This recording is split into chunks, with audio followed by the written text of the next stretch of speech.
Are we gonna record a deadlift instruction video? No, I'm a gym cat. I'm not gonna record any videos. Hi everybody, this is Kachi, vegan powerlifter. I've been promising to record a sumo deadlift tutorial for way too long, so here goes. Kitty, go. There's way too many things to cover to fit it in like 10 minutes, but I will try my best. I'm assuming you started warming up with the barbell. First, putting on a tiny plate, bigger plate, bigger plate. Ideally, you have light plates that are large diameter. So let's say 70 kilos is your max deadlift.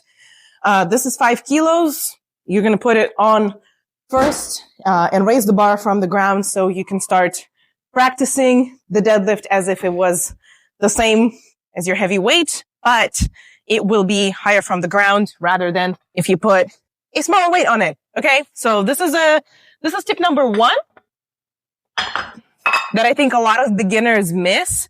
They would just put a tiny weight and then the bar will sit like a couple inches away from the ground. It's not very convenient to practice the deadlift with a smaller diameter plate, warming up for a larger weight if your mobility is limited. Okay, tip number 2.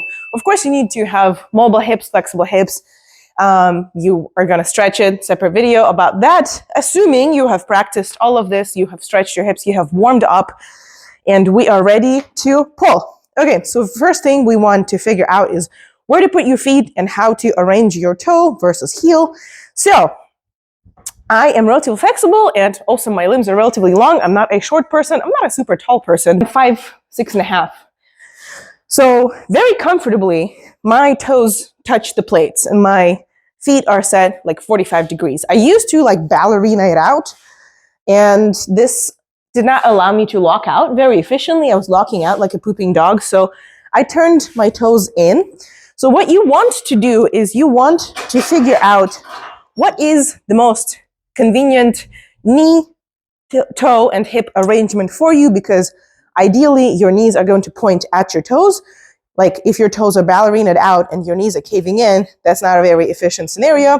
And the same way, if your toes are pointing forward and your knees want to go out, not very efficient scenario either. So if you have never sumo deadlift before, right? If you've done conventional or if you're just a newbie at the gym, here's what you want to do.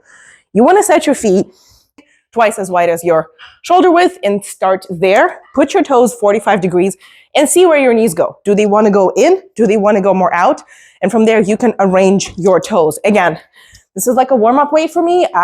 I do not recommend you practice this with any heavy weight. You want to get like fake plates, right? You want to get the bar high from the ground and you want to practice with the weight that is light, very cozy, very comfortable until you figure out what is a comfortable technique for you in all aspects, and then warm up, load it up, etc. So, cool.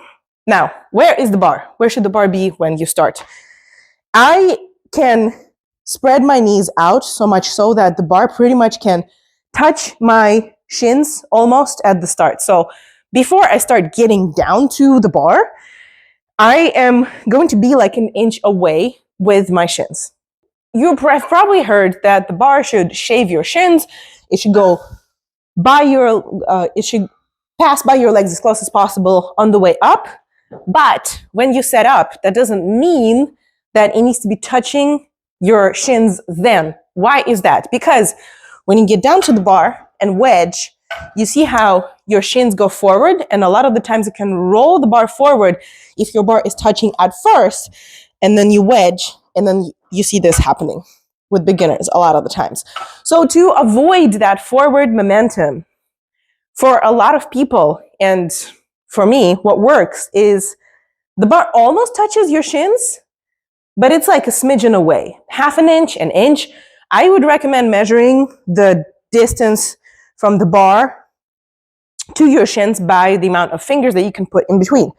For example, for me, it's probably 2 fingers now. When I start like 2 to 3 fingers, and then when I wedge, it touches my shins, and then I pull it up. So here's how it looks like. I'm going to set 2 to 3 fingers away. I get down to the bar, and by the time I get down to the bar and start wedging, you see now my shin is touching.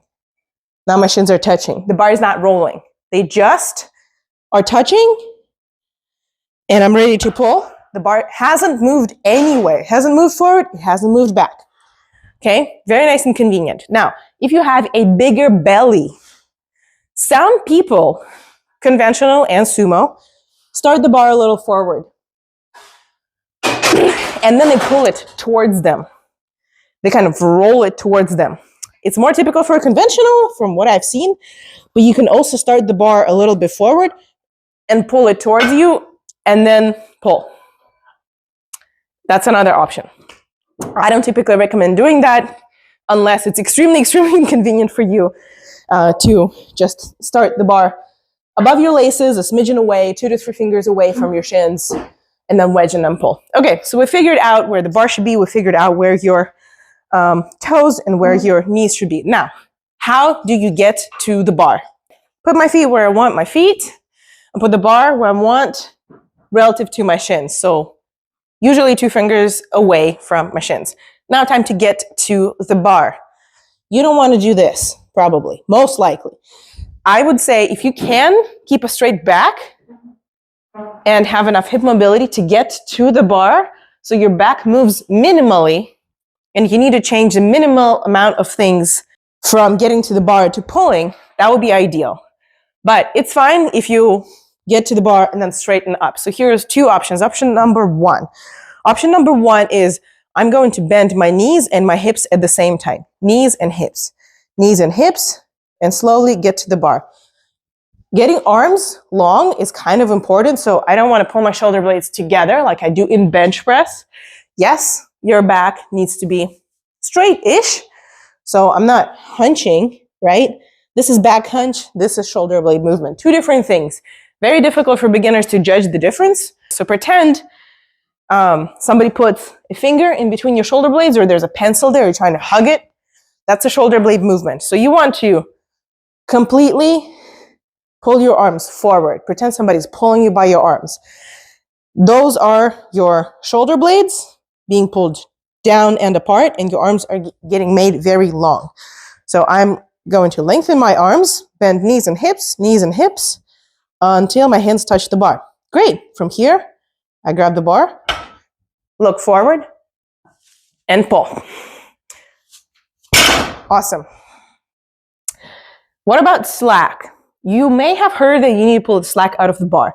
Slack is this movement of the bar. It's a slight movement because the diameter of the bar is 50 millimeters and the hole in the plate is like 51, 52, right? So you need to get rid of this 1 millimeter so it doesn't yank you anywhere before you get the bar off of the ground. Pulling the slack out of the bar, one more example. I'm getting to the bar with my arms, relaxing my shoulder blades, making my arms really long.